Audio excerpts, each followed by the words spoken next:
दोस्तों नमस्कार। जिंदगी की सवारी दो पक्षों पर चलती है, या कहें कि जिंदगी का पूरा खेल होता है जो वो दो भागों में चलता है। पहला भाग है बाई चॉइस, दूसरा है बाई चांस।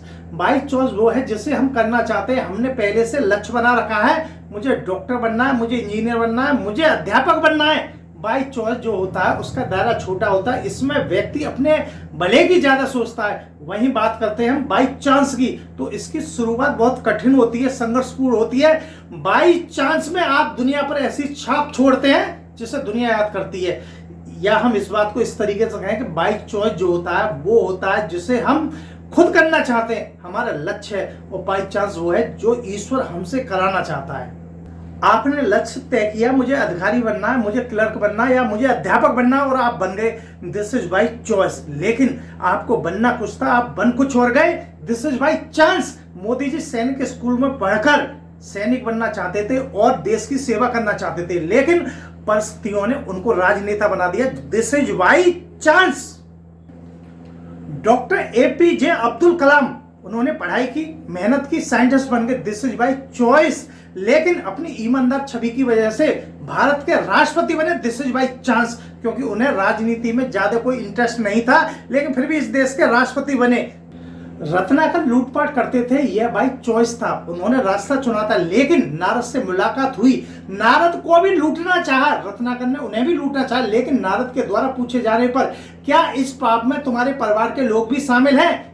रत्नाकर इस बात को जानने के लिए भागे भागे अपने घर गए और परिवार के प्रत्येक सदस्य से यह पूछा कि क्या इस पाप में आप लोग भी मेरे भागीदार हो? लेकिन परिवार के लोगों ने सभी ने मना कर दिया। तो बस यहीं से उनका मन जो था वो परिवर्तन हो गया, दिस इज बाई चांस। वो रत्नाकर से महर्षि वाल्मीकि बन गए।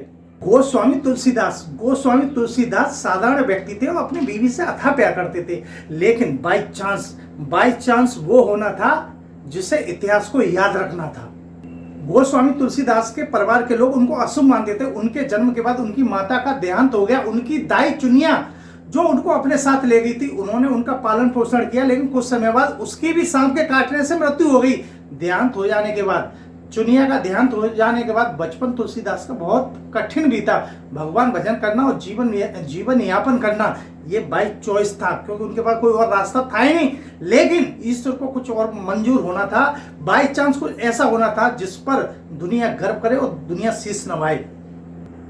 तुलसीदास ने कभी सोचा नहीं था कि वो राम बोला से महाकवि तुलसीदास हो जाएंगे। उनके जन्म के समय उनके मुख में 32 दांत थे और उन्होंने जन्म के समय राम शब्द बोला था, इसीलिए उनका नाम राम बोला पड़ गया।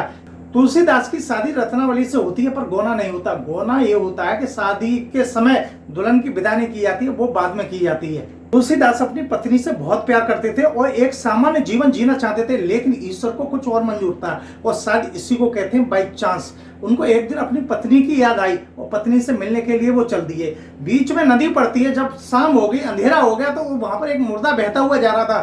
तुलसीदास ने उस मुर्दे पर बैठकर वो नदी पार की, और वो बीवी के शयन कक्ष तक जाने के लिए उन्होंने एक सांप को रस्सी बनाया, यानी सांप को रस्सी समझकर उसको पकड़ के बीवी के शयन कक्ष में चले गए। जब उनकी बीवी रत्नावली ने उनकी मानसिक ऐसी हालत देखी, तो बीवी के मुख से एक शब्द निकला कि अगर इतनी प्रीत भगवान राम से की होती तो भगवान राम भी तुम्हें मिल जाते। बस यहीं से उनके जीवन का परिवर्तन हो गया। यहीं से राम बोला से महाकवि तुलसीदास बनने का सफर चालू हुआ। गोस्वामी तुलसीदास की भगवान राम से मुलाकात भी बहुत आनंददायक है। एक बार वो काशी में रामायण कर रहे थे, भगवान राम के भजन कर रहे थे, तब उनकी मुलाकात हनुमान से होती है। वो हनुमान जी से प्रार्थना करते हैं कि किसी भी तरीका से भगवान राम से उनकी मुलाकात करा दो। इस पर हनुमान जी कहते हैं अगर भगवान राम से आपको मिलना है तो आप चित्रकूट चले जाइए। उसके बाद हनुमान जी के कहने के बाद तुलसीदास चित्रकूट में जाकर अपना डेरा डाल देते हैं। एक दिन वो देखते हैं कि दो घोड़ों पर दो राजकुमार उनकी तरफ आ रहे हैं। उनको देखकर वो इतने प्रभावित हो जाते हैं कि वो अपनी सुधि खो जाते हैं। लेकिन उन राजकुमारों के चले जाने के बाद हनुमान जी उनके पास आते हैं और वो बताते हैं कि वो ही भगवान राम और लक्ष्मण थे। इस पर तुलसीदास बहुत दुखित होते हैं, लेकिन हनुमान जी उनसे कहते हैं कि कल सुबह भी आएंगे। वो अगले दिन तुलसीदास नहा धोकर चंदन घिसने लगते हैं। उसी समय दो बालक आते हैं और महर्षि गोस्वामी तुलसीदास से कहते हैं कि बाबा हमें तिलक नहीं लगाओगे क्या?